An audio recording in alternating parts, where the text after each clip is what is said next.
prajurit KRI Nanggala 402 dalam kondisi selamat.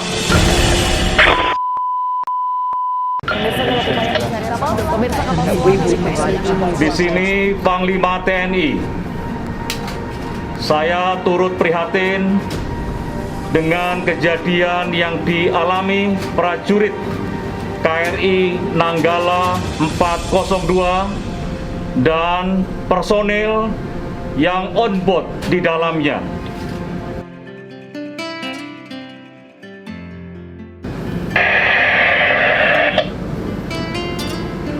Mari kita senantiasa berdoa, semoga keluarga kita, prajurit KRI Nanggala 402, dalam kondisi selamat dan segera kita temukan.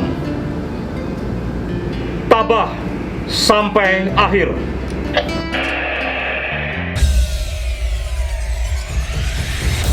Saya mengajak seluruh masyarakat untuk mendoakan agar upaya pencarian dan penyelamatan ini dilancarkan, diberikan kemudahan untuk menemukan kembali KRI Nanggala 402 dan seluruh awaknya dalam keadaan selamat.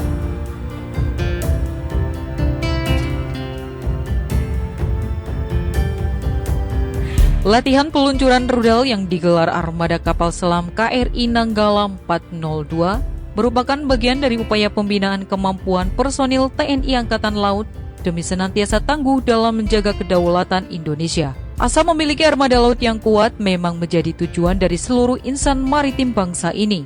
Siapa menduga upaya menabur asa untuk melangsungkan latihan penembakan rudal C-802 dan torpedo kepala perang Surface and Underwater Target yang merupakan torpedo kelas berat dengan sasaran salah satu KRI di 51 mil utara perairan Bali pada Rabu 21 April 2021 dini hari justru berujung petaka. Kapal selam legendaris itu mengalami hilang kontak sesaat setelah meminta izin peluncuran torpedo. Kegiatan pada dini hari itu seharusnya menjadi momentum membanggakan bagi armada kapal selam tipe 209-1330 yang dibangun di HDW Jerman pada 1977. Pasalnya, tahun ini genap 40 tahun KRI berjuluk Monster Bawah Laut itu bergabung di Armada Perang Laut Indonesia. Dimulai pukul 02.30, sebagaimana dituturkan KSAL Laksamana Yudo Margono dalam konferensi pers Kamis sore bersama Menhan Prabowo Subianto dan Panglima TNI Marsikal Hadi Cahyanto, awak dan armada tempur KRI Nanggala 402 mulai bersiap menggelar rangkaian latihan. Pada pukul 03.00, pihak kapal selam tersebut meminta izin untuk menyelam dengan kedalaman 13 meter dan melakukan persiapan untuk menembak torpedo. Hingga pukul 03.30, si raider penjejak yang bertugas mengiringi laju rudal yang bakal dilepaskan menyebut bahwa tower KRI Nanggala 402 masih terlihat. Setelah itu, periskop dan lampu penerang KRI pun perlahan menghilang. Pada sekitar pukul 04.46, periskop lenyap dari pandangan dan sejurus kemudian komunikasi pun ikut menghilang. Baik hilang dari jaringan komunikasi utama maupun jaringan tambahan hingga batas waktu yang ditentukan, yakni pukul 05.15. KRI Nanggala akan muncul ke permukaan, nyatanya hal itu pun nihil.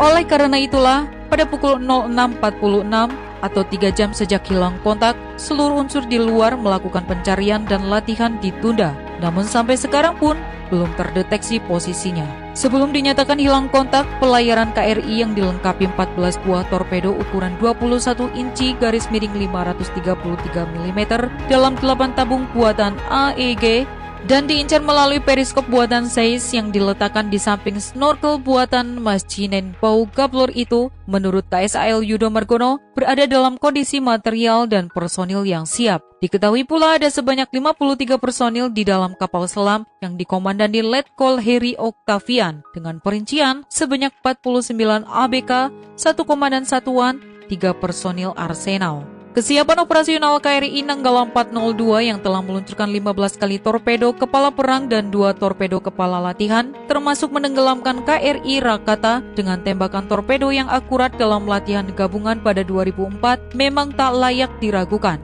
KRI Nanggala 402 memiliki kemampuan meluncurkan 4 torpedo sekaligus ke 4 target yang berbeda-beda. Armada pemukul TNI Angkatan Laut ini juga dapat memuntahkan misil anti kapal seperti Exocet atau Harpoon. Setelah menjalin overhaul di kalangan kapal Daewoo Shipbuilding and Marine Engineering, Korea Selatan pada 2009-2012, KRI Nanggala 402 dilengkapi sonar teknologi terkini dari jenis CSU-32 Switch. Bermesin diesel elektrik, KRI Nanggala 402 memperoleh tenaga dari motor listrik Siemens jenis low speed yang disalurkan langsung melalui sebuah shaft ke baling-baling kapal. Total daya yang dikirim adalah 5.000 shaft horsepower.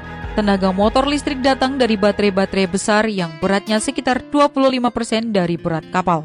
Tenaga baterai diisi oleh generator yang diputar 4 mesin diesel MTU jenis supercharged. Dengan tenaga serupa itu, KRI Nanggala 402 dengan berat selam 1,395 ton berdimensi 59,5 meter kali 6,3 meter dan 5,5 meter itu bisa melesat hingga kelajuan maksimumnya 25 knot pasca upgrading dari semula 21,5 knot. Bukan hanya itu, kemampuan kedalaman selam kapal itu juga sudah bertambah menjadi 257 meter. KRI Nanggala 402 merupakan kapal selam kedua yang dimiliki TNI Angkatan Laut setelah sebelumnya Indonesia memiliki KRI Cakra 401. Nama mesin perang laut yang mempunyai moto tabah sampai akhir itu sendiri berasal dari nama senjata pewayangan Nanggala. Kendati memiliki kapasitas oksigen bertahan dalam kondisi blackout hingga 72 jam, insiden hilangnya kontak kapal selam itu jelas menorehkan kekhawatiran tersendiri bagi dunia maritim, khususnya di Indonesia. Terlebih, belakangan mulai mengental kesadaran perlunya penguatan armada laut bagi negara kepulauan Indonesia. Betapa tidak, Indonesia merupakan negara kepulauan terbesar di dunia yang dikelilingi lautan luas dengan garis pantai yang panjang. Luas laut Indonesia sekitar 75% dari total luas wilayahnya.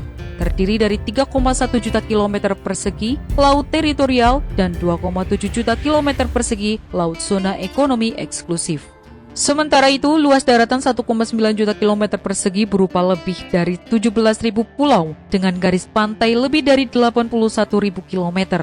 Wilayah itu terentang sepanjang 64.000 kilometer dari barat ke timur, hampir 1/6 keliling khatulistiwa bumi. Dari utara ke selatan, wilayah Indonesia terbentang sejauh 2.500 kilometer. Laut Indonesia juga terbuka berhadapan dengan Samudra Hindia, Samudra Pasifik, dan Laut Natuna Utara. Dengan 3 alur laut kepulauan, Indonesia menjadi pelintasan pelayaran antar benua.